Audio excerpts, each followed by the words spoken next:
Welcome to Saltwater Boat Angling, our latest webcast. Today we're going to talk about bass and bass regulations, and to do that I have with me today David Mitchell, who's Head of Marine from the Angling Trust. Thanks for coming along. And we're going to just talk about the latest state of regulations and how we go from here. So David, what is the latest state of play with bass regulations? Okay, well, the latest scientific advice that was produced earlier this year said that the bass stock had gone from a bad situation to a worse situation. Yep. And recommended that there should be zero catches for commercial and recreational fishing in 2017. The European Commission then published proposals on what should happen next year, which included some limited fishing opportunities. Yeah.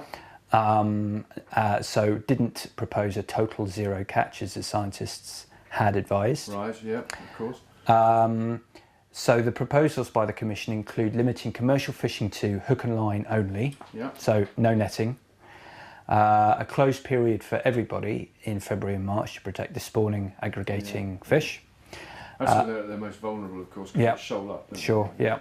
And a monthly bag limit system for recreational catches, as opposed to the current daily system that we have. How is that going to be policed, the bag limit? Monthly bag limit? Well, we keep hearing this question, but there are a number of options. I guess the first option is, does it need to be? Could you have a voluntary system that was complied with? If people were happy with the system and that there was a high rate of compliance, do you really need to have a system of monitoring and controlling it? The other thing to say, I guess, is that there are examples of where monthly bag limit systems do work with recording systems.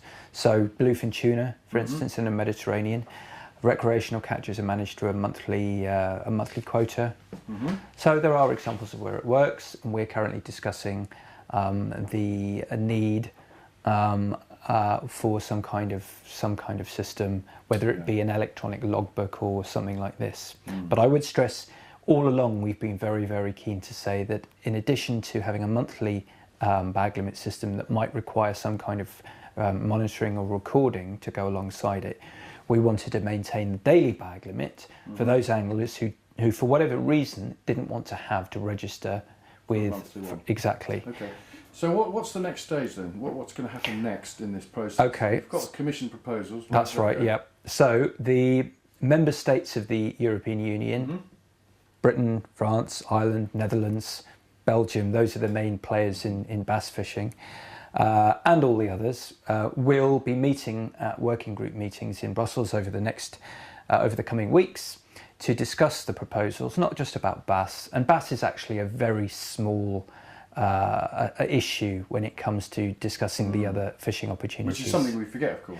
Well, it is quite easy for people to not realise that actually it's of pretty minor importance in the scheme of things when you're talking about other stocks. So it will not be something that they spend hours or days or hours discussing. It is likely to be dealt with as quickly as possible.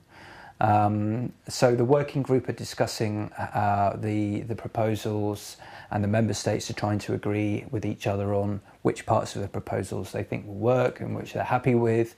And then ultimately, the fisheries ministers form the EU Council of Ministers that meet. Is our absolutely, yeah. So he and his counterparts will go to Brussels in the middle of December on the 12th and 13th for the annual council meeting where they make the final decision about fishing opportunities for fish stocks for the coming 12 months, for the year ahead. What are we doing about, as anglers and the Angling Trust? Well, the Angling Trust has just launched a campaign with its partners from saveourseabass.org and from the Bass Angler Sport Fishing Society.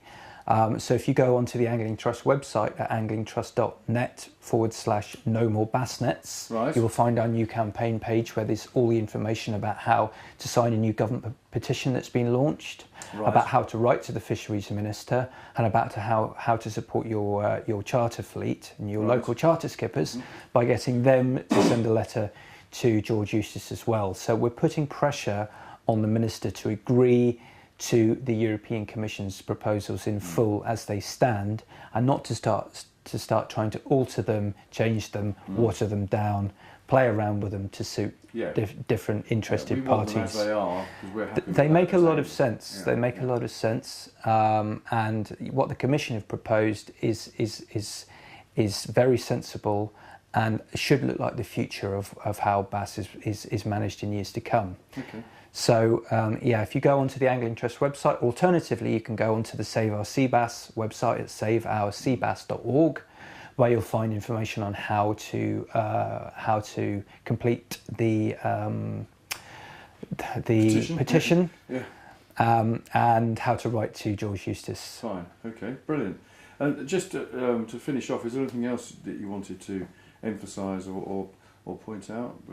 I would just encourage all anglers. It doesn't matter where you fish, how old you are, how many times you go fishing. I just encourage everyone to support the campaign. We've never had a better opportunity to try and get sensible bass management measures and to get a fairer deal for angling. So it's essential that you visit the campaign web pages, sign the petition, contact George Eustace, support your charter skippers and make your voice heard. Thank you very much, David. www.anglingtrust.net, as David just said, this is a great opportunity for anglers to actually get something out of these negotiations, and doing nothing really is not an option. We can't moan if we don't get organised. So thank you very much. Thanks, Tim.